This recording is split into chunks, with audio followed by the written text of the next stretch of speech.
ወወልድ ወመንፈስ ቅዱስ አሐዱ አምላክ አሜን።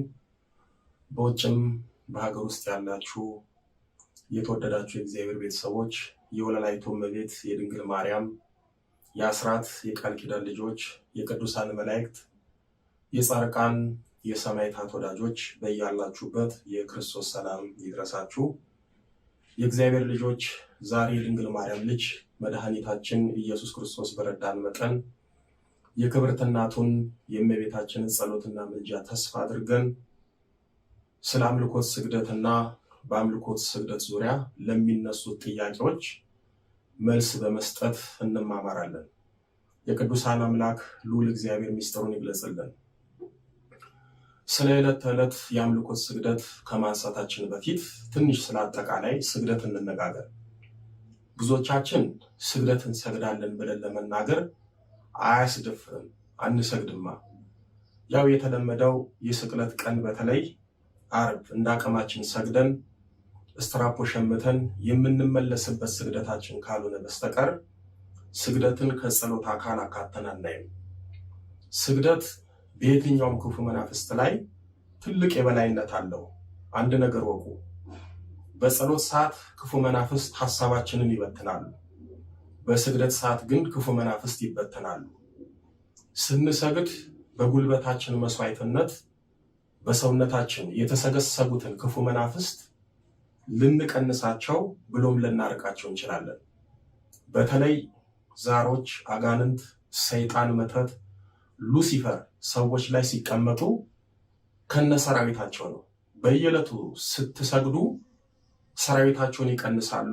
በነፋስ ፊት እንዳለ አቧራ እየበነኑ ይጠፋሉ። ግን ክፉ መናፍስትም ስግደት እንደ ሰይፍ እንደሚቆራርጣቸው ስለሚያውቁ እንዳንሰግድ ከማስነፍ ጀምሮ ሕመም በመሆን ከስግደት ጸጋ ይለዩናል። ልብ ካልን ላለመስገድ ራሳችንን በሚገርም ሁኔታ እናሳምናለን። ልባችንን የሚያመን ከሆነ ልቤን ያመኛል፣ አንድ ነገር ብሆንስ፣ ስሰግድ ልቤ በአፌ ልውጣ ስለምትል መስገድ አልችልም ብለን ለራሳችን የተጠነቀቅን መስሎን እምነታችንን በእውቀትና በሕመማችን ሸፍነን አሳበን አንሰግድም። ወገባችንን የሚያመን ከሆነ ጥሩ ምክንያት ስለሆነ ጎንበስ ቀና ስል ወገቤ ቢላቀቅስ እድናለሁ ብዬ ለምን ለእግዚአብሔር ፈተና ልሁን፣ ደግሞ ደህና ሻል ያለኝም ልስገድ ብዬ ሕመሜን ልቀስቅስ እንላለን። አጋንንቱም ፈዋሽ የሆነውን ስግደት በሽታ ቀስቃሽ አድርጎ ያሳየናል። አንዳንዶቻችን ስግደትን ከአቅም ጋር በማያያዝ አንሰግድም። ለመስገድ ካሰብን እንደ አቅማችን መስገድ እንችላለን። ወዳጆቼ እስኪ እኛ ስግደቱን እንጀምር። የእግዚአብሔር ልዩ ኃይል ያበረታናል። እኛ እንጀምር፣ እሱ ያስፈጽመናል። በተለይ ወፈር ዘበጥ ያልን ከሆነ ፈጣሪ የማያውቀው የለም፣ ይህን ሰውነት ይዤ እንዴት ሰግዳለሁ በማለት እንደ አቅማችን እንኳን በጥቂቱ እንዳንሰግድ በጥሩ ምክንያት እንሳለፋለን። በዚህ አጋጣሚ አንድ ምስክርነት ልንገራችሁ። የዛሬ 20 ዓመት ጻድቃኔ ማርያም እያለሁ በመተት ብሎም በእድሳት መተት የምትሰቃይ አንድ እህት ጋር ወዳጅ ሆነን ነበረ። ይቺ ልጅ በተደገመባት መተት 450,000 የአጋንንት ሰራዊት ተቆራኝቷት ነበር። እንዴት ተሸከመችው? እንዴት ቻለችው? ፈጣሪ ይወቀው። በነገራችን ላይ እኛንን አንድ ቤት እየኖርን የማንስማማው እንጂ በእኛ ላይ ያሉት አይነ ጥላው፣ መተቱ፣ ዛሩ፣ ቡዳው፣ ሰይጣኑ ወዘተ ተስማምተው ቦታ ጠበበኝ ዞር በልልኝ ሳይባባሉ ለክፋትና ለጥፋት አንድ ሆነው ይኖራሉ፣ ሰውንም ያሰቃያሉ። እኛ ለበጎነት ለመልካምነት አንድነት ስምምነት የለንም። ሰውየውን ይጭነቀው ይጥበበው እንጂ እነሱ ሳይጨንቃቸው ሰውነታችን ሳይጠባቸው ተቻችለው አንድ ሆነው ከራስ ፀጉራችን እስከ እግር ጥፍራችን ተሰግስገው በአንድነት ይኖራሉ። አሁንማ ከመንፈሳዊ ኮሌጅ የምንመረቀው ከአብነት ትምህርት ቤትም የምንወጣው የሰንበት ተማሪ የሆነው አትስማሙ ተብለን ነው መሰለኝ የተመረቅነው። በግል አንስማማም፣ በአስተምሮታችንም አንስማማም። አንድ የሚያደርገን ነገር እያለ በአንድ ነገር መስማማት አቅቶን ሺውን አንድነታችንን ትተን እንለያያለን፣ እንሰዳደባለን። መንፈሳዊ እውቀታችን፣ ጸሎታችን ስድብን ያተረፈልን ስንት ያልታደልናለን። አሁንማ መሳደብ መንፈሳዊነት እስኪመስለን ደርሰናል። የአባቶቻችን መገለጫቸው ጾም፣ ጸሎት፣ ስግደት፣ የተጋሩ ህይወት ነበረ። የጾም፣ የጸሎት፣ የስግደት፣ የአምልኮት ህይወት የሌለው አባት መምህርና ምዕመን መገለጫው ስድብና መሳደብ ነው። አንዳንዱማ መንፈሳዊ ባዶነቴን፣ ባለጌነቴን፣ መንፈሳዊ ስነ ምግባር አልባነቴን በግድ ይውልኝ የሚል አለ። ዓለማዊ ሆኖ መንፈሳዊ ህይወት ውስጥ ገብቶ ዓለማዊነቱን የሚያሳይ ስንት አለ። ይህ መንፈሳዊ ድውይነት ነው። መንፈሳዊ ህይወታቸው የታመመባቸው በመንፈሳዊ ህይወት መንፈሳዊ ፈውስ ያጡ ስንት አሉ። ወደ ልጅቷ ልመለስና ለዚች ልጅ እመቤታችን በራእይ ተገልጻ ብትሰግድ አጋንንቱን ድል እንደምትነሳ ነገረቻት። ልጅቷም ከጻድቃኔ ማርያም ወደ ቤተሰቦቿ ደብረ ብርሃን ተመልሳ ስራዋን እየሰራች በየቀን 400 እየሰገደች ያደረባትን የመተት አጋንንት ያለ ጸበል በስግደትና በጸሎት በአስገራሚ ሁኔታ ቀጥቅጣ አስለቀቀች። ስትሰግድ የሆነ ነገር ከላይዋ ላይ እንደሚሄድና እንደሚለቃት ትነግረኝ ነበረ። ዛሬ ከዛ ስራት ተፈታ አግብታ ወልዳ የሰላም ኑሮ ትኖራለች። ወዳጆቼ እኛ እንደርሷ ባንሰግድም በተለይ በስራ ጫና ውስጥ ያላችሁ ከግዝት በዓላት ውጪ በየቀኑ 41 ወይም 64 የበረታችሁ 105 መስገድ፣ ጠንከር ያላችሁ ደግሞ ከዛ በላይ መስገድ።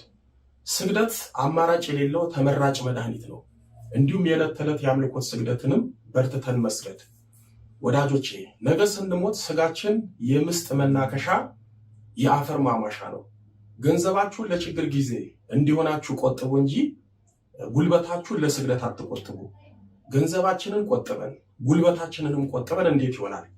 የእግዚአብሔር ልጆች ስግደት ስጋዊ ድካም ቢኖረውም መንፈሳዊ ኃይልን የምንላበስበት ነው። መንፈሳዊ ኃይል ደግሞ የሚገኘው በምቾት ውስጥ ሳይሆን በስግደትና በድካም ውስጥ ነው። እኛ እግዚአብሔር ፊት በስግደት ስንወድቅ ጉልበታችንን መስዋዕት ስናደርግ ነው የሚዋጉን ጠላቶቻችን ክፉ መናፍስት ከእግራችን በታች የሚወድቁት። ወደድንም ጠላንም እግዚአብሔር ፊት በስግደት ጎንበስ ካላን ጠላቶቻችን ክፉ መናፍስት ፊት ቀና አንልም። ወደድንም ጠላንም እግዚአብሔር ፊት በስግደት ስንወድቅ ነው ጠላቶቻችን ከእግራችን በታች የሚወድቁት። እኛ እግዚአብሔር ፊት በስግደት እስካልወደቀን ድረስ ጠላቶቻችን ቆመው ይዋጉናል፣ ፈተናችንን ያባብሱብናል። እኛ እግዚአብሔር ፊት በስግደት እስካልወደቀን ድረስ ጠላቶቻችን ከእግራችን በታች አይወድቁም። ጥንተ ጠላቴን ሕይወቴን የሚፈትኑትን ሕይወቴን ያበላሹትን ክፉ መናፍስት አንበረከካቸዋለሁ ከማለታችን በፊት እኛ እግዚአብሔር ፊት እንበርከክ። ቅዱስ ዮሐንስ በራእይ 12 ቁጥር 7 ላይ በሰማይም ሰልፍ ሆነ፣ ሚካኤልና መላእክቱ ዘንዶውን ተዋጉ፣ ዘንዶውም ከመላእክቱ ጋር ተዋጋ፣ አልቻላቸውም ብሎ እዛው ቁጥር 9 ላይ ዓለሙንም ሁሉ የሚያስተው ዲያብሎስና ሰይጣን የሚባለው ታላቁ ዘንዶ እርሱም የቀደመው እባብ ተጣለ፣ ወደ ምድርም ተጣለ፣ መላእክቱም ከእርሱ ጋር ተጣሉ በማለት ጽፎልናል። እዚህ ላይ ዲያብሎስ ወደ ምድር እንደተጣለም ልብ በሉ። አንዳንድ ጅሎች ሰይጣን በኔ ላይ ስልጣን የለውም አይዋጋኝም ይላሉ። መጽሐፍ ቅዱስ እኮ ሚካኤልና መላእክቱ ዘንዶውን ተዋጉ ነው የሚለው። ቅዱስ ሚካኤልን የተዋጋ ታላቁ ዘንዶ የተባለው ዲያብሎስ ንስሐ ያልገባ ነው፣ ቅዱስ ቁርባን ያልተቀበል ነው። በተለይም የዕለት ተዕለት ብርቱ የአምልኮት ሕይወት የሌለንን በርትተን የማንጸልየውን በስግደት የማንታገለውን እንዴት አይዋጋንም? ቅዱስ ሚካኤልንና መላእክቱን በግልጽ የተዋጋ ዲያብሎስ እውነተኛ ንስሐ ያልገባነውን የአምልኮት ሕይወት የሌለንን በስውር የማይዋጋን ይመስላችኋል? አልዋጥ አልገለጥ ብለውን እንጂ በዲያብሎስማ እንዴት እንደተፈተንን እንዴት እንደተቀጠቀጥን በቀላሉ ላሳያችሁ። ወዳጆቼ እስኪ ምን ያህል የዲያብሎስ ውጊያ እንዳለብን ለማወቅ ያሳለፍነውን የፈተና ሕይወት እንመልከት። በዝሙት በተደጋጋሚ የወደቅንበትን፣ መጠጥ ጠጥተን የሰከርንበትን፣ ሰክረን ምን እንኳን እንዳደረግን ያላወቅንበትን፣ ጭፈራ ቤት ገብተን አቅላችንን እስክናጣ የጨፈርንበትን፣ የሰረቅንበትን፣ ሰው የበደልንበትን፣ ተምረን ለቁም ነገር ስንጠበቅ መንገድ ላይ ቀረንበትን፣ ትምህርት አልገባ ብሎን ትምህርት ያቋረጥንበትን፣ አእምሯችን ፈዞ ሰውነታችን ደንዝዞ ከሚኖሩት በታች ከሞቱት በላይ የሆነውን በቤተሰባችን ውስጥ ያለውን ብጥብጥ ብሎም ባል በመጣ ቁጥር ያለውን ደስታ ማጣትና አለመግባባት፣ በትዳራችን መሃል ያለውን ንትርክ፣ አለመከባበርና መናናቅ፣ መጨቃጨቅ፣ እንደ ሰው ልጅ ወልደን ልጆቻችን እንዳውሬ መሆናቸውን፣ አለመባረካቸውን፣ እኛም በልጆቻችን አለመባረካችንን፣ ልጆቻችን ጠጪ፣ ሰካራም፣ ሱሰኛ ሆነው እንኳን ለኛ ለራሳቸው መሆን አቅቷቸው የኛው የቤተሰብ ሸክም መሆናቸውን፣ በንግድ ስራችን ላይ እንቅፋት የሚበዛብን፣ ሰርተን ገንዘብ መያዝ ያቃተን፣ ገንዘብ ይዘን አልበረክት ያለን፣ በስራችን ላይ ያለውን የራሳችንን ሰው ምቀኝነት፣ ሁሌ አንድ ነገር ጀምረን ግን የማንፈጽምበት ምክንያት፣ ለሰው በቀላሉ የሚሳካው ለኛ ግን በፍጹም አልሳካ የሚለው፣ ማግባት እየቻልን አለማግባታችን፣ መውለድ እየቻልን አለመውለዳችን፣ ሁሉን ነገር ከሰው ፊት ጀምረን መጨረሻ መቅረታችን፣ ቁም ነገር የሌለው ዝሙት ብቻ የነበረበት ወንድ ሴት የመቀያየር የመባከን ህይወታችን፣ ከተለያየ ሰው ጋር አንሶላ በመጋፈፍ በዝሙት መርከስ ግን ወደ ትዳር የማይደርስ ያለፈ ባዶ ህይወታችን፣ ጽንስ ያስወረድንበትን፣ በተደጋጋሚ ግለ ወሲብ የፈጸምንበትን፣ በወሲብ ቪዲዮ ሱስ የተጠመርንበትን፣ እኛ ተስፋ ቆርጠን ሰውንም ቤተሰባችንንም ተስፋ ያስቆረጥንበትን፣ የሰውን እድል፣ እውቀት፣ ትዳር፣ በረከት፣ ጤና፣ ስራ እድል በመተት የወሰርንበትን፣ ወደን አፍቅረን ነው ብለን እጮኛችን ላይ የትዳር አጋራችን ላይ መስተፋቅር ያሰራንበትን፣ አውደ ነገሥት አስገልጸን ኮከብ ያስቆጠርንበትን፣ ጠንቋይ ቤት ለመጠየቅ የሄድንበትን፣ የገዛ ጓደኛችን ላይ ክፉ ምቀኛ የሆንበትን፣ በቅናት በክፋት የጓደኛችንን ህይወት ያበላሸንበትን፣ አምነውን የካርናቸውን፣ የሰው ገንዘብ ወስደን ክደን የበላነው፣ እንዲሁም ወደ መንፈሳዊ ህይወት መጥተን ንስሐ ገብተን በዝሙት የወደቅንበትን፣ ንስሐ ገብተን ቀኖና ተቀብለን ንስሐችንን እንኳን በአግባቡ ሳንጨርስ ውሻ ወደ ትፋቱ እንደተባለ ወደ ቀደም ኃጢአታችን የተመለስንበትን፣ ቅዱስ ቁርባን ተቀብለን ቅዱስ ቁርባናችንን በዝሙት ያፈረስነውን፣ ልጾም እያል መጾም ያቃተንን፣ እንደ ሕፃን ልጅ በጠዋት የምንበላውን፣ ልጸልይ ብለን መጾም ያቃተንን፣ ጸሎት ጀምረን 1 ሳምንት ጸልየን 1 ዓመት ጸሎት ያቋረጥነውን፣ ለዓመታት ጸሎት እርግፍ አድርገን የተውነውን፣ 1 ቀን ጸልየን 1 ወር ከዛም በላይ ጸሎት እርግፍ አድርገን የተውነውን፣ ልስገድ ስንል ስግደት ተራራ መስሎ የሚታየንን፣ 20 ሰግደን 2000 እንደሰገደ ሰው የሚደክመንን፣ ውሸት የዕለት ተዕለት ስራችን የሆነብን፣ ካልዋሸን እውነት ያወራን የማይመስለንን፣ ሐሜት ሱስ ሆኖብን ያለ ሐሜት መዋል ማደር የማንችለውን፣ ለወዳጃችን ለጓደኛችን ያለ ስም አውጥተን ስም ያጠፋነውን፣ በሐሰት ሰው ላይ መስክረን ሰው ከእስር ቤት የከተትነውን፣ በስልጣናችን ተመክተን በብጣቂ ወረቀት ከስራ አባረርነውን፣ በዚህም እንዲቸገር እንዲራብ ያደረግነውን፣ ቤተሰብ የበተንነውን፣ አንድ ኃጢአት ሰርተን በዛው በሰራነው ኃጢአት በተደጋጋሚ የወደቅነውን፣ የሰው ትዳር ያፋታነውን፣ የወለዱትን ልጆች የበተንነውን፣ የሰው ባል የሰው ሚስት የነጠቅነውን፣ ኃጢአታችን አስጨንቆን ከንስሐ የራቅነውን፣ እግዚአብሔር ይቅር ባይ ነው ብለን በድፍረት ኃጢአት ተጠምደን ኃጢአት ጽድቅ የመሰለንም፣ ከዚህ በኋላ ይህንን ኃጢአት አልሰራም አይለመደኝም፣ ይህንን ኃጢአት ብሰራ እንዲሆንብኝ እንዲያደርግብኝ በማለት ምለን ተገዝተን በዛው ኃጢአት በተደጋጋሚ መውደቃችንን፣ እኛም ልጆቻችንም ተኝተን የምንቃዣው፣ ልጆቻችን ሌሊት በተኙበት የሚባንኑት፣ ጥርሳቸውን የሚያፋጩ፣ ተኝተው የሚወራጩ፣ አልጋቸው ላይ ሽንት ሲሸኑ የሚያድሩት፣ እነዚህንና ሌሎችንም የማያባራ ፈተና ተሸክመን መንግስት ያላወቀን የሕይወት የቁም እስረኛ የሆንነው በዲያብሎስ አይደለም? እስኪ ከዘረዘርኩላችሁ ከነዚህ ውስጥ ያልተፈተንበት አለ? አያችሁ፣ ጠላት ዲያብሎስ በስውር ሳይሆን በግልጽ ምን ያህል እንደተዋጋን፣ ብዙ ነገርም እንደነጠቀን፣ በስኬት መንገዳችን ላይ ምን ያህል እንቅፋት እንደሆነብን እንረዳለን። አንዳንዱማ ሙሉ ሕይወቱ በቤተሰቡ ዛር ባይነጥራው በመተቱ በአጋንንቱ ታስሮ ተጠፍሮ እየኖረ የክፉ መናፍስትን ውጊያ ባለማወቁ ምክንያት የሕይወት ዋጋ እየከፈለ ይኖራለን። ባስ ያሉ ደግሞ እግዚአብሔር ፈተናውን ያመጣበት እግዚአብሔር ምንም ነገር እንዳላደረገለት እግዚአብሔር እንደረሳው እንደተው በማሰብ እየባከነ የሚኖር ታስሮ የሚኖር ስንት አለ።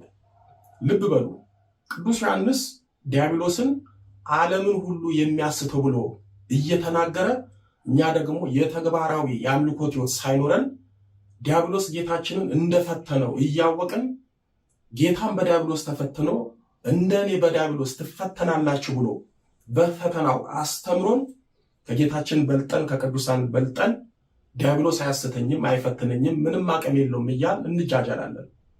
በእውነት ዓለማችን በዲያብሎስ አገዛዝ አልወደቀችም? በየሀገራቱ በእውነት የሰው ነው ወይስ የዲያብሎስ አገዛዝ ነው ያለው? እስኪ ሀገራችን ኢትዮጵያን ተመልከቷት። ጽንፍ የደረሰው ዘረኝነት፣ የምንሰማቸው ዘግናኝ ሞት፣ መገዳደሉ፣ መተራረዱ፣ መፈናቀሉ፣ ሌላውም ነገር በእውነት ሰው ሰራሽ ብቻ አይደለም። በእውነት ሰው ሰራሽ ብቻ ነው አይደለም። ዲያብሎስ በሀገራችንና በሕዝባችን ላይ የከፈተው ዲያብሎሳዊ ጦርነት በግልጽ እየታየ ነው። ግልጽ የሚታየው የዲያብሎስ ውጊያ ተጋርዶብን በመንፈሳዊ አይን አጥርተን ማየት ተስኖን እያላገጥን እንኖራለን። ሴጣን ደግሞ ያላግጥብናል። የዓለም መንግስታት ዓለምንና የሰው ልጆችን በዲያብሎስ አገዛዝ ስር ለመጣል ብዙ ርቀት ቢሄዱበት በዚህ ዘመን እኛ ገና አልነቃንም። የዲያብሎስን አገዛዝ በዓለም ላይ የሚያስፋፉት መሪዎች፣ ታዋቂ ሰዎች፣ ባለ ሀብቶች ወዘተ ራሳቸውን የሚስጥር ማህበረሰብ ብለው እየጠሩ ብዙ ስውር ግን ለነቃ ሰው ግልጽ የሰይጣንን ስራ እየሰሩ እኛ ባለንበት ያንን ዕቃት ቆመናል። ወደ ስግደቱ ልመለስና ስግደት መንፈሳዊ ስፖርት ስለሆነ አጋንንትን እያራቅንበት ስጋዊ ጤንነትንም የምንጠብቅበት ፈውስ ነው። ስግደት በራሱ ትልቅ መንፈሳዊ ኃይልና ፈውስ ነው። ስግደት በአጋንንት ለሚፈተን ሰው ከጸበል ያልተናነሰ መዳኛ መንገድ ነው። የትኛውንም ገድለ ቅዱሳን ብታነቡ ለማመን የሚያስቸግረንን ያህል በየቀኑ ሲሰግዱ እናያለን። አቡነ ተክለ ሃይማኖት በቀን 10,000 ይሰግዱ ነበር። አቡነ ገብረ መንፈስ ቅዱስ በቀን 100,000 ይሰግዱ ነበር። አቡነ እስትንፋሰ ክርስቶስ በቀን 90,000 ይሰግዱ ነበር። አቡነ መልከ ጼዴቅ በቀን 3,000 ይሰግዱ ነበር። ሴቶች ልብ በሉ፣ እናታችን ቅድስት ጸበለ ማርያም በቀን 8,000 ትሰግድ ነበር ይላል አስደናቂ ገድሏ። 1,000 10,000 ነው፣ 8,000 ደግሞ 80,000 ነው። ስለዚህ ቅድስት ጸበለ ማርያም በየቀኑ 80,000 ትሰግድ ነበር። ዛሬ እኛ በቀን 80 መስገድ አቅቶናል። ወዳጆች፣ እነዚህ አባቶቻችንና እናቶቻችን እኛ እንኳን ለመስገድ ለማሰብ የሚከብደንን ያህል ስግደት በየቀኑ እየሰገዱ አጋንንቱ በየት በኩል ይፈትናቸዋል። ቢፈትናቸውም በስግደታቸው ብቻ ዶግ አመድ ያደርጉታል። ቅዱሳን አጋንንትን መሬት ውስጥ ቢያሰጥሙት፣ እንደ ጢስ ቢያበኑት፣ ከሰው ላይ ቢያስወጡት፣ ከገዳማቸው ቢያባርሩት አይደንቅም። ምክንያቱም ጾማቸው፣ ጸሎታቸው፣ በተለይ ስግደታቸው ከአጋንንቱ የመፈተን አቅም በላይ ነው። ጸጋቸውም ከአጋንንቱ ኃይል በላይ ነው። እነዚህ ቅዱሳን በሺዎች የሚቆጠር ስግደት እንዴት ሰገዱ ብለን ብናስብ ስጋዊ ኃይላቸው በመንፈሳዊ ተለውጦ ስጋዊ ጉልበታቸው ወደ መንፈሳዊ ጉልበት ተቀይሮ ነው በእግዚአብሔር ጸጋና መለኮታዊ ኃይል የሰገዱት። እኛም ስጋዊ ጉልበታችንን ኃይላችንን እግዚአብሔርን ለማምለክ ለስግደት ካዋልነው ለቅዱሳን የተሰጠ የስግደት ጸጋ፣ ኃይል፣ ብርታት፣ ትጋት ለእኛም ይሰጠናል። ስግደት ለቅዱሳን የጉልበት መስዋዕት ነው። ስግደት ለቅዱሳን የብቃታቸው መለኪያ ስለሆነ ስግደትን ያዘወትራሉ። ስንሰግድ በተለይ ልባችን ላይ ሆኖ የሚያመን የልብ ምታችንን የሚያዛባው ድንግጥ ስንል ልባችን ሳናስበው ትርትር የምትለው ልባችንን የሚያስጨንቀንን ድክም የሚያደርገንን ሰተት የሚያደርገንን መንፈስ ያጠፋል። ስንሰግድ አእምሯችን ላይ ቁጭ ብሎ አሰስገሰሱን የሚያሳስበንን ጭንቅላታችን ላይ ግራ ቀኝ ወጥሮ የሚይዘንን በራስ መታት የሚያስጨንቀንን ራሳችንን ፈልጦ ቀስፎ የሚይዘንን በተለይ በማይግሬን ሽፋን ራሳችንን ለሁለት ከፍሎ የሚፈልጠንን ያጠፋልናል። ልብና አእምሮ ለአጋንንት የማዘዣ ጣቢያው ነው። እዛ ላይ ቁጭ ካለ ቅዱስ ጳውሎስ እንዳለው የምንፈልገውን ሳይሆን የማንፈልገውን ነገር የምንወደውን ሳይሆን የምንጠላውን እያሰራን ይጫወትብናል።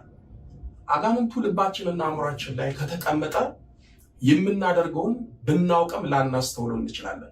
ስለዚህ በአጋንንት ስውር ቁጥጥር ውስጥ እንዳንወድቅ አጋንንቱን በስግደት ልንጥለው ብሎም ልናርቀው ይገባል። ወዳጆቼ ሰውነታችን በመብልና በመጠጥ ሲፋፋ እዛ ላይ የዝሙት አጋንንትና አይነ ጥላው ሲጨመርበት ሰውነታችን በፍትወት ይቃጠላል። በእንዲህ ያለ ፈተና ለምንሰቃይ ሰዎች አንዱና ትልቁ መፍትሄ ስግደት ነው። በስግደት ሰውነታችንና አጋንንቱን በመቀጥቀጥ ከፈታኛችንና ከፈተና ማምለጥ እንችላለን። በስግደት ያልተገራ ሰውነት ይዘን አጋንንትን ታግለን ለማሸነፍ ስለምንቸገር አባቶቻችን የተጠቀሙበትን ክፉ መናፍስትን ከሕይወታቸው ያስወገዱበትን ለአጋንንት ጅራፍ የሆነውን ስግደት ከጸሎት ጋር በማካተት እንደ ጸሎት ልንጠቀምበትና ከክፉ መናፍስት ነፃ ልንወጣበት ይገባል። አጠቃላይ ስግደትን በተመለከተ በሌላ ጊዜ ሰፊ ትምህርት ይዤላችሁ እቀርባለሁ። አሁን ግን በዓለ ሃምሳን አስመልክቶ ለብዙዎቻችን ጥያቄ የሚሆነውን የአምልኮት ስግደት በተለይም በበዓለ ሃምሳ የአምልኮት ስግደት ይሰገዳል ወይ? የአምልኮ ስግደትን መስገድ ካለብን በበዓለ ሃምሳ የአምልኮ ስግደት እንዴት ነው መስገድ ያለብን? በቀን ስንት ነው መስገድ ያለብን? የአምልኮት ስግደት ምን እያልን ነው የምንሰግደው? እንዲሁም ጾር ወይም ስጋዊና የክፉ መናፍስት ውጊያ ያለበት ሰው በበዓለ ሃምሳ እንዴት ነው መስገድ ያለበት? በበዓለ ሃምሳ በመቁጠሪያስ መቀጥቀጥ ይቻላል? የሚሉትን በሰፊው እንመለከታለን። በመግቢያ ስለ ስግደት እንደነገርኳችሁ ሁሉ ስለ አምልኮት ስግደት ጥያቄ ከማንሳታችን በፊት የአምልኮት ስግደት ማለት እንኳን እኛ ቅዱሳን መላእክት ለእግዚአብሔር የሚገዙበት ስግደት ነው። ቅዱሳን መላእክት ለእግዚአብሔር የአምልኮት ስግደት እንደሚሰግዱ ቅዱስ ዮሐንስ በራእይ ምዕራፍ 7 ቁጥር 11 ላይ መላእክቱም ሁሉ በዙፋኑና ሽማግሌዎቹ በአራቱም እንስሳ ዙሪያ ቆመው ነበረ፣ በዙፋኑ ፊት በግንባራቸው ተደፉ፣ ለእግዚአብሔርም እየሰገዱ በማለት ጽፎልናል። እዚህ ላይ መላእክቱም የተባሉት በአጠቃላይ በሰማያት ያሉት ሊቃነ መላእክት ከነሰራዊታቸውና ስፍር ቁጥር የሌላቸው የእግዚአብሔር ቅዱሳን መላእክት ናቸው። ሽማግሌዎቹ የተባሉት የስሉስ ቅዱስን መንበር የሚያጥኑት 24ቱ ካህናተ ሰማይ ናቸው።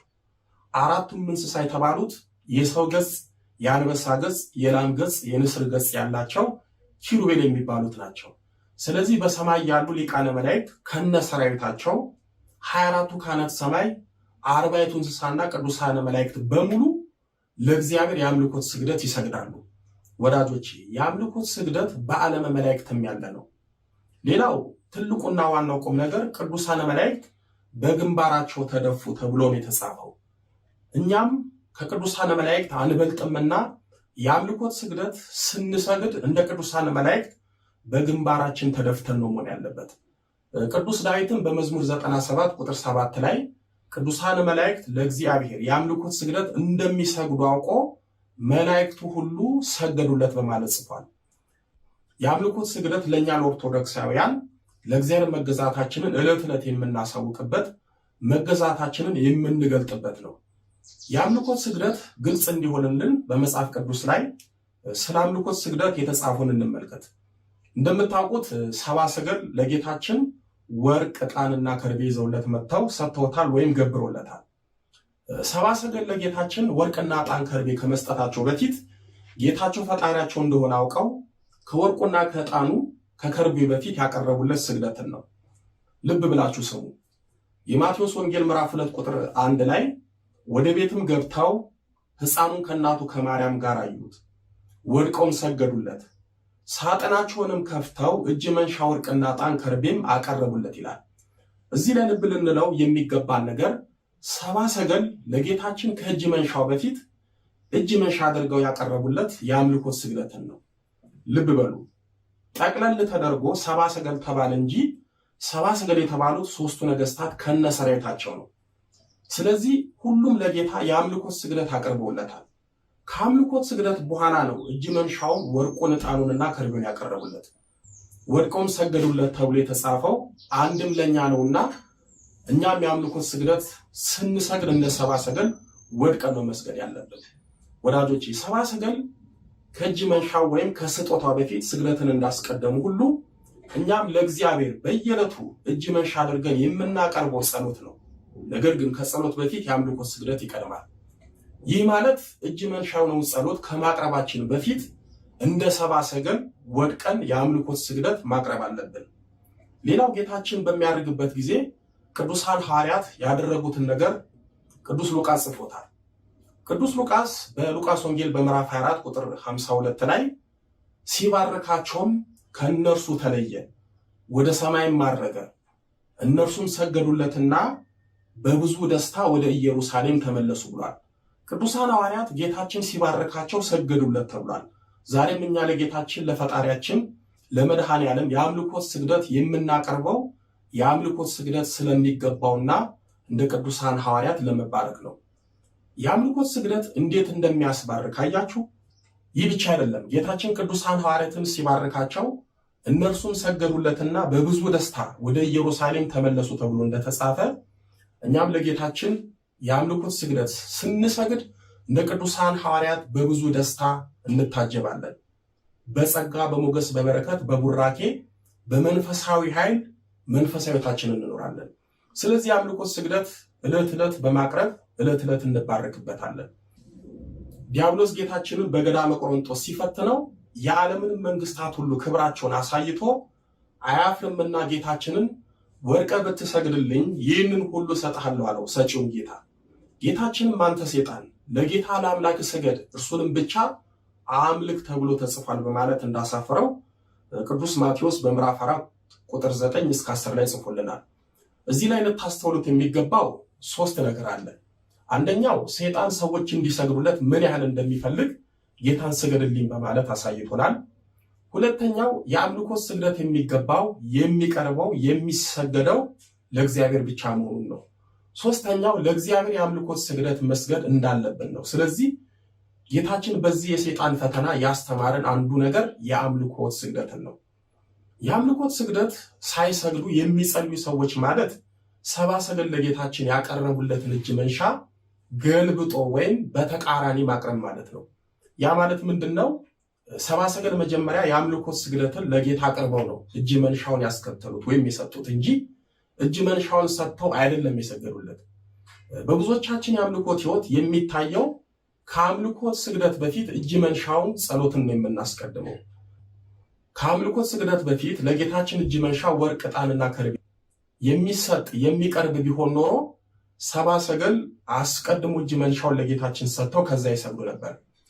መጽሐፍ ቅዱስ ግን የሚነግረን በመጀመሪያ ስግደት አቀረቡለት፣ ከዛ እጅ መንሻውን ሰጡት። ይሄ ነው በእኛ አምልኮት ሕይወት መሆን ያለበት። እጅ መንሻውን ጸሎት አስቀድመን የአምልኮት ስግደትን የምንተዋለን። ይህ ልክ አይደለም። ሰብአ ሰገል ለጌታችን ስግደቱንና እጅ መንሻውን እንዳቀረቡለት ሁሉ እኛም በአምልኮት ሕይወታችን የአምልኮት ስግደትንና እጅ መንሻውን ጸሎት አብረን ነው ማቅረብ ያለብን። ሰብአ ሰገል ለጌታችን ስግደቱን ከእጅ መንሻው ነጣጥለው ወይም ለይተው አላቀረቡለትም፣ አንድ ላይ ነው ያቀረቡለት። እኛም የዕለት ተዕለት የአምልኮት ስግደትን ከዕለት ተዕለት ጸሎት ጋር በአንድነት ነው ማቅረብ ያለብን። እዚህ ላይ ልብ ልትሉት የሚገባው የአምልኮት ስግደት ጸሎት ከመጀመራችንና ጸሎት ከጨረስን በኋላ መስገድ እንችላለን። ይህ ግልጽ እንዲሆንላችሁ አንደኛው የዕለቱን ያስለመዳችሁትን ጸሎት ከመጀመራችሁ በፊት በመጀመሪያ አምልኮት ስግደት ሰግዳችሁ እንዳበቃችሁ የተለመደውን ጸሎት መጸለይ ትችላላችሁ። ሁለተኛው ያስለመዳችሁትን ጸሎት ከጨረሳችሁ በኋላ የአምልኮት ስግደት መስገድ ትችላላችሁ። ዋናው ቁም ነገሩ የአምልኮት ስግደት ከጸሎት በፊትና ከጸሎት በኋላ ማድረጉ ሳይሆን የአምልኮት ስግደትን ከጸሎት ሳንለይ እንዳስለመድነው ከጸሎት በፊትም ይሁን ከጸሎት በኋላ መስገዳችን ነው የሚፈለገው። የአምልኮት ስግደትን ትተን ጸሎት ብቻ የምናደርግ ከሆነ ወይም የአምልኮት ስግደትን ከጸሎት ከለየን በአንድ እጅ እንደማጨብጨብ ነው። ሲጀመር በአንድ እጅ አይጨበጨብም። የአምልኮት ስግደትም ከጸሎት አይለይም። ለማጨብጨብ ሁለት እጅ የግድ ያስፈልጋል። በአምልኮት ሕይወትም ለመትጋት የግድ ጸሎት ከአምልኮት ስግደት ጋር ያስፈልጋል። በመናፍስት ውጊያ ጊዜ ጸሎታችን ከስግደት ከተለየ፣ በተለይ መስገድ እየቻልን ጸሎታችን ከስግደት ጋር ካልተጣመረ የአንድ እጅ ጭብጨባ ይሆናል። በሁለት እጅ ስናጨበጭብ ጭብጨባችን ድምፅና ኃይል አለው። ጸሎትም ከስግደት ጋር ሲዋሃድ ሁለት መሳሪያ እንደመታጠቅ ነው፣ የበለጠ ኃይል አለው። የዕለት ተዕለት የአምልኮት ስግደት ማለት ነፍስና ስጋ ያላቸው አንድነት ቁርኝት ማለት ነው። ነፍስ ከስጋ ከተለየች ስጋ ሕያው አይሆንም፣ ይሞታል። የአምልኮ ስግደትም ከጸሎት ከተለየ ነፍስ የተለየው ስጋ ማለት ነው። ስጋችን ላይ ሕይወት የምትዘራው ነፍሳችን ናት። ጸሎታችን ላይ ከፍተኛ መንፈሳዊ ኃይል በመሆን ለጸሎታችን ጉልበት፣ ለአጋንንት ምሳት የሚሆነው የአምልኮት ስግደት ሲኖረን ነው። በቀጣይ በክፍል 2 ቅድም ያነሳውላችሁ ርዕሶች ማለትም በበዓለ ሃምሳ የአምልኮት ስግደት ይሰገዳል ወይ? የአምልኮት ስግደትን መስገድ ካለብን በበዓለ ሃምሳ የአምልኮት ስግደት እንዴት ነው መስገድ ያለብን? በቀንስ ስንት ነው መስገድ ያለብን? የአምልኮት ስግደት ምን እያልን ነው የምንሰግደው? እንዲሁም ጾር ወይም ስጋዊና የክፉ መናፍስት ውጊያ ያለበት ሰው በበዓለ ሃምሳ እንዴት ነው መስገድ ያለበት? በበዓለ ሃምሳ በመቁጠሪያስ መቀጥቀጥ ይቻላል? የሚሉትን ጥያቄዎች እመልስላችኋለሁ። ያስተማረን የመከረን የአባቶቻችን አምላክ ልዑለ ባህሪ ቅዱስ መድኃኔዓለም ኢየሱስ ክርስቶስ ክብር ምስጋና ይድረሰው። ድንግል ስንላት ጌታን ወልዳ የተገኘች፣ ጌታን የወለደች ስንላት ድንግል የሆነች፣ ስሟን ለመጥራት ከሰማይ ከምድር የከበደች መንበረ ፀሐይ መንበረ ሥላሴ ንግሥተ ሰማይ ወምድር የጌታችን የመድኃኒታችን የኢየሱስ ክርስቶስ እናት ወለላይቱ እመቤት ድንግል ማርያም ምስጋና ይድረሳት። አሜን።